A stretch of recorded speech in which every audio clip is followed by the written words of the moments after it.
So how long did you stay there with the motion picture industry? About 4.5 years. 4.5 just years. Under, yeah, just under. So, and I want to make note here that you're only 29 years old. So you've accomplished quite a bit. I think you're one of our youngest interviewees. Wow. But so let's talk about how you transitioned then. So what was the next organic thing that happened to you on your journey? I got a phone call. I had been doing on the side, I had been working, consulting capacity, a 1099 form for Emily Post for quite a while, answering questions that come into our website. From the public, we would answer everything that came in, so long as it wasn't, gobbledygook, but so long as it came in and we could read it, we would answer back to people. It usually took about, we had a lag time of about 1 to 3 weeks because we would have so many coming in. We do this for free. We're transitioning out of it now into more of a blog atmosphere where we pick select questions and hopefully be putting one up a day. This will be starting in late March in a couple weeks. And so we still want to hear what the public's thinking about, but we have to start to be a little more selective because the volume is just completely weighing us down right now. But it was a lot of fun answering those, and we had gotten a call. We'd been talking with our publisher, HarperCollins, New York, and they wanted a book on wedding etiquette, the parties that go with it. Not just the big day, but so many women, and the guys want these too sometimes, the engagement party, the shower, the bachelorette party, the bridesmaids luncheon, the after party, the shower, the reception later on. There's so many things that come around, satellite, around the wedding nowadays. And the publisher wanted this book, and they really needed another author to be doing it. And they said, well, Anna's young, she goes to lots of weddings, this is the right time to pull her in. And so they asked me to write a book. Well, let's take a step back now about the company and where it was born, because I think that this is really an interesting story because the Emily Post book had been out there for years, and I don't think anybody really thought of it as a business. I mean, you thought of it as a book. It was a book that was your guide. And obviously, I don't think we had as many etiquette questions as we did. It's like how to host a luncheon, how to host a wedding, how do you fold the napkins. All of those traditional things for years seemed to be in place. And as long as you had that, you were equipped. I mean, I don't think you really needed to know more. And then it seemed like all of a sudden the explosion of technology, it created this new etiquette market. And so your parents, so let's kind of, when did the company become the Institute? How did that happen? It actually happened back in 1946. Emily wrote the first book on etiquette, the big blue book that you'll see around, the classic book of etiquette.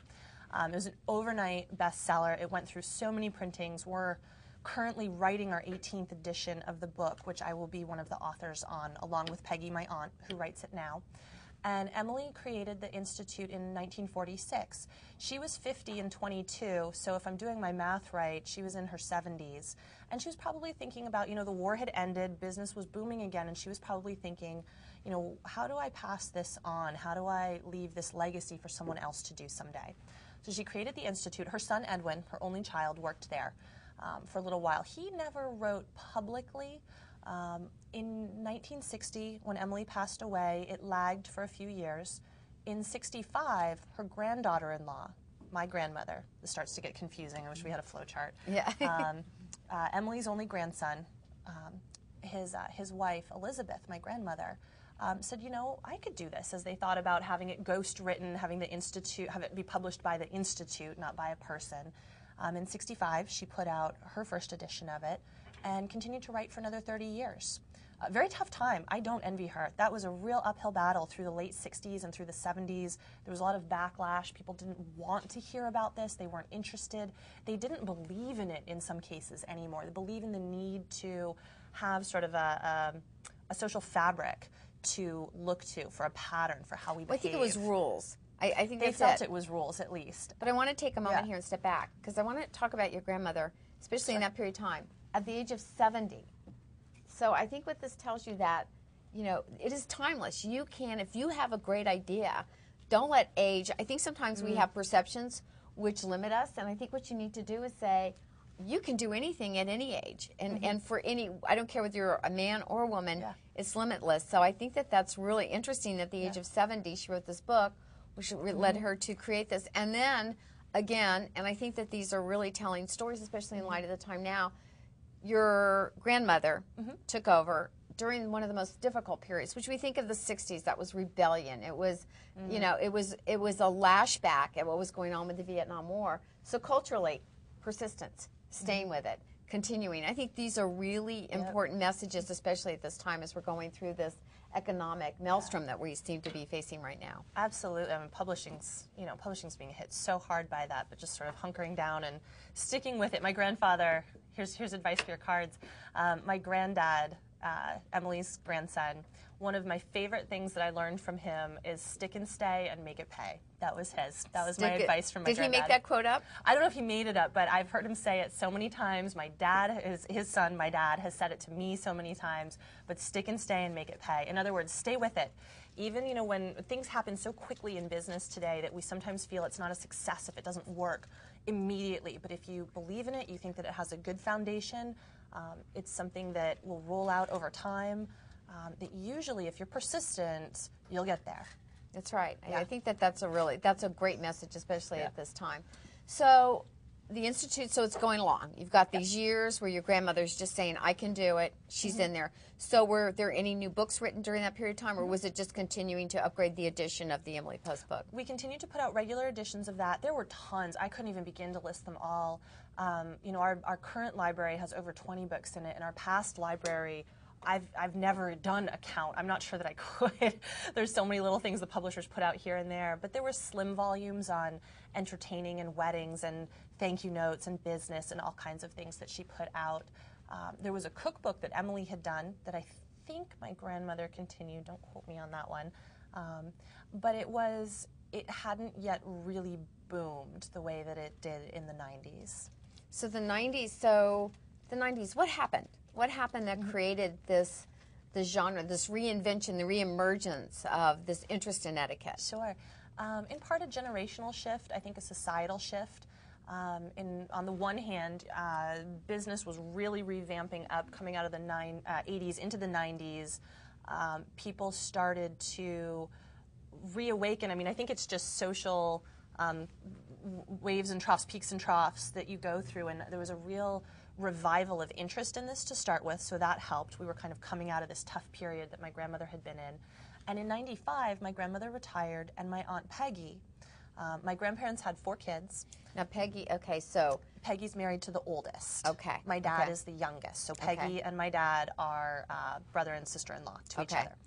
And Peggy is wonderful. She had been in business in New York, in the financial world, I think Chemical Bank, it's gone through so many different names, for about 30 years. So she had tremendous experience. She'd been an airline attendant for Pan Am back in the heyday and has told me wonderful stories about her travels all over the world. She's a very sophisticated lady, and she was great for it.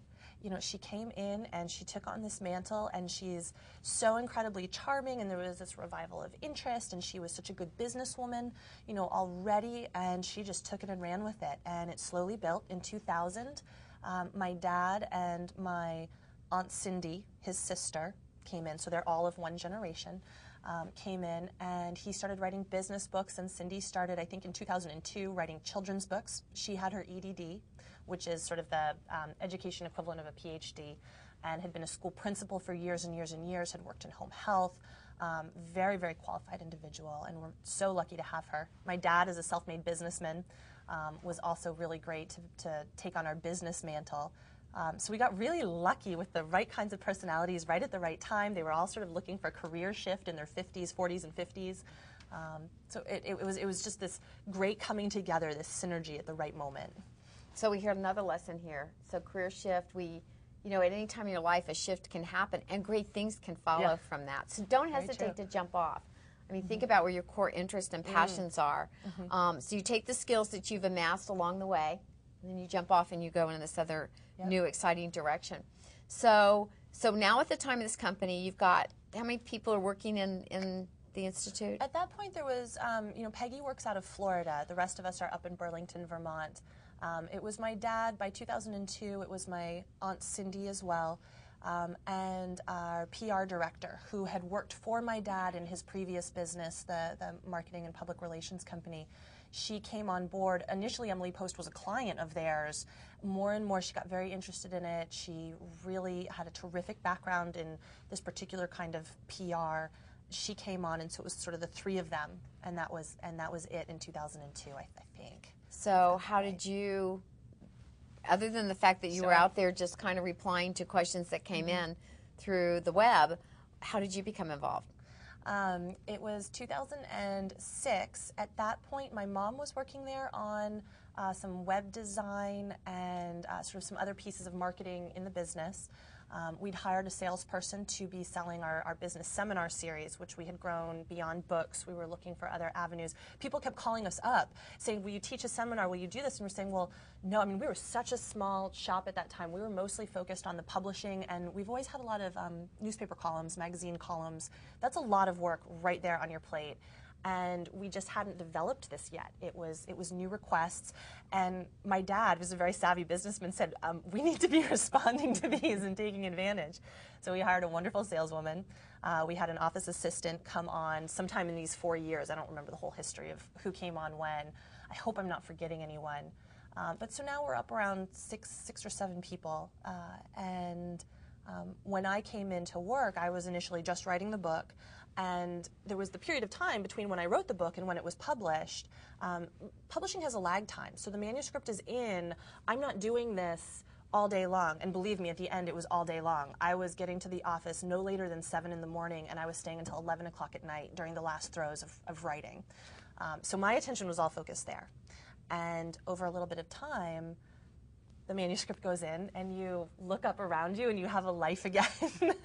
You start reconnecting with people, and you say, okay, what else can I do on this job? And I dabbled in a bunch of different things. The website, answering more questions for people, doing a little bit of PR and marketing work. But as the book then became public, and I had to start doing interviews, my role as a public figure takes over about 95% of my job now. So that was the transition. How many people are in the company now? How many people are at the Institute working? I think at last count we're 10 or 11, and then we usually have 1 or 2 interns. So what's an institute look like? I mean, does it look like an Etiquette Institute? Is it like a very sterile, is it an Ivy League looking place? Yes, right up there. That's sort of the business corollary to that whole idea that I grew up on Park Avenue. No, it's a beautiful old school building in Burlington.